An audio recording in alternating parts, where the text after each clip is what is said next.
ალალი ორი შაური. იყო და არა იყო რა, იყო ერთი ღარიბი ცოლ-ქმარი. უჭირდათ ცხოვრება, 6 შვილი ჰყავდათ შესანახი. ერთ დღეს მოიფიქრა მამამ, შრომა არ მეზარება, წავალ მოჯამაგირედ დავუდგები ვინმესო. მართლაც ადგა და წავიდა სხვა სახელმწიფოში. იარა და მიადგა ერთ დიდ სასახლეს. სასახლიდან გამოვიდა ერთი კარგად ჩასუქებული კაცი. გლეხმა უთხრა: მოსამსახურე ხომ არ გინდა? მინდაო, უთხრა ამ კაცმა. ახლა უნდა მორიგებულიყვნენ თუ წელიწადში რამდენად იმსახურებდა.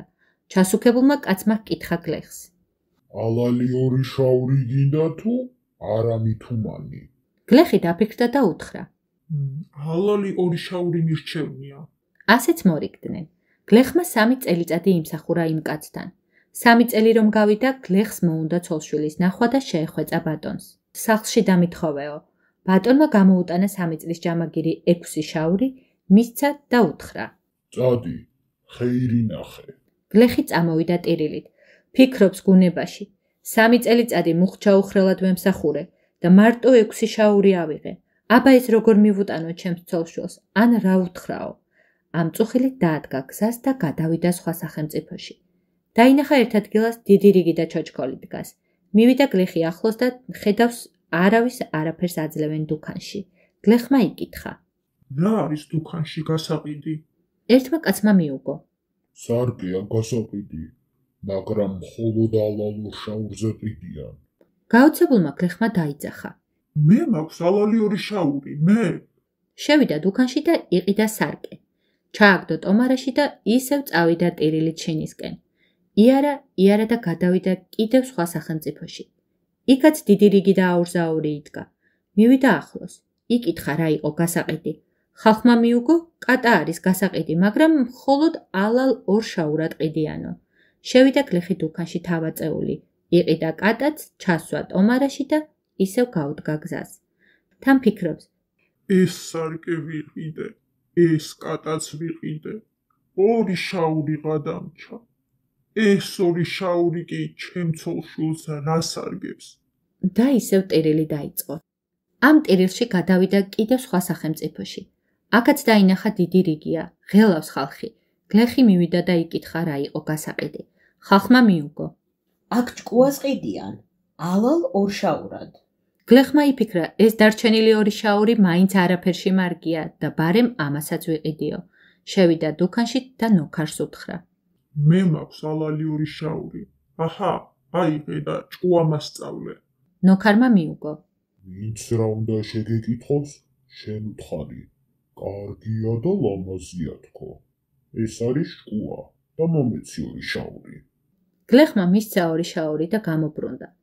ახლა ფიქრობს გლეხი: 3 წლის ნამსახურით სარკე და კატა ვიყიდე, ვითომ ჭკუაც ვისწავლე, მაგრამ ამით ჩემ ცოლშვილს რა ვარგოო? გადავიდა სხვა სახელმწიფოში. დაინახა რომ აქ მთელი ხალხი დაღვრემილია და ტირის. გლეხმა იკითხა: რა ტირებს ამ ხალხს? ჩვენ სახელმწიფოში წყალი არ არის. ერთი წყარო არის მიწაში, კასრით ამოსატანი და ვინც მის ამოსატანად ჩავიდა, უკან ვეღარ ამოვიდა. უთხრა ქალმა გლეხს. გლეხმა იფიქრა: მე ხომ ჭკუა მაქვს ნაშოვნი. იქნებ ამოვიტანო წყალი და მომცენ რამე. და უთხრა ხალხს: მომიტანეთ ჭურჭელი, მე ამოვიტან წყალს. მართლაც, მიუტანეს დიდრონი კასრები. ჩავიდა გლეხი ჭაში და დაინახა ერთი ბებერი დედაკაცი და 2 ახალგაზრდა ქალი. ერთი ძალიან ლამაზი იყო, ზეთუნახავი, მეორე კი გონჯი და უშნო. ლამაზი ქალი გერი ყოფილიყო ბებერი დედაკაცისა, უშნო კი შვილი. ბებერმა დედაკაცმა ჰკითხა გლეხს: შვილო, აბა მითხარი, ამ ორ ქალში რომელი უფრო ლამაზია? გლეხი დაფიქრდა და უთხრა: ორივე კარგია და ლამაზი. გახარებულმა დედაბერმა აუსო კასრები წყლით და გამოატანა ხალხთან. ხალხმა რომ დაინახა გლეხის სახსალამათი დაბრუნდა და წყალიც მოიტანა, ძალიან გაუკვირდათ და გაიქცნენ მეფესთან ამ ამბის გასაგებინებლად. გაკვირვებულმა მეფემ დაიბარა სასახლეში გლეხი და გამოჰკითხა, თუ როგორ ამოიტანა წყალი მიწისქვეშიდან. გლეხმა ყველაფერი უამბო და მეფემ იგი დააჯილდოვა 30 საპალნე ოქრო ვერცხლით თავის აკლემებიანად. თანაც თავისთან მიიპატიჟა პურის საჭმელად. გლეხმა რომ დარბაზის კარში თავი შეყო, დაინახა აქეთ-იქით კაცები იდგნენ და ცოცხები მაღლა ჰქონდა დაწეული. გლეხს ეგონა მე უნდა ჩამარტყანო და უკან გახდა. მეფემ დაამშვიდა. სასახლეში თაგვები გვყავს ძალიან გამრავლებული. ჩვენ რომ პურის საჭმელად დავსხდებით, დაგვეხვევიან ხოლმე და პურს და საჭმელს ვტაცებენ. ეს კაცები აქ იმიტომ დგანან, რომ თაგვები არ მოუშვან სიახლოვეს. გლეხმა უთხრა. გაუშვით ეგ კაცები, მე მოვუღლი თაგვებს. მერე ამოსვა ტომრიდან ორ შაურად ნაყიდი კატა. კატა აქეთ ეტაკა, იქით ეტაკა და თაგვებს სულ მუსრი გაავლო. დასხდნენ ყველანი პურის საჭმელად თავისუფლად. კატამ ერთი თაგვიც კი არ მიუშვა მაგიდასთან ახლოს. იმ დრომდე იმ სამეფოში კატის არსებობაც კი არ ცოდნიათ. მეფეს მოეწონა კატა და უთაგვებო ცადილობა და გლეხს ვაჭრობა დაუწყო დამითმეო. დიდი ხნის ვაჭრობის შემდეგ გლეხი დათანხმდა და კატა 20 საპალნე ოქროზე მიჰყიდა ხელმწიფეს. მიდის გლეხი და გულში იწახის. ჩვენ სოფელში ხელმწიფეს აღარ შემედარება.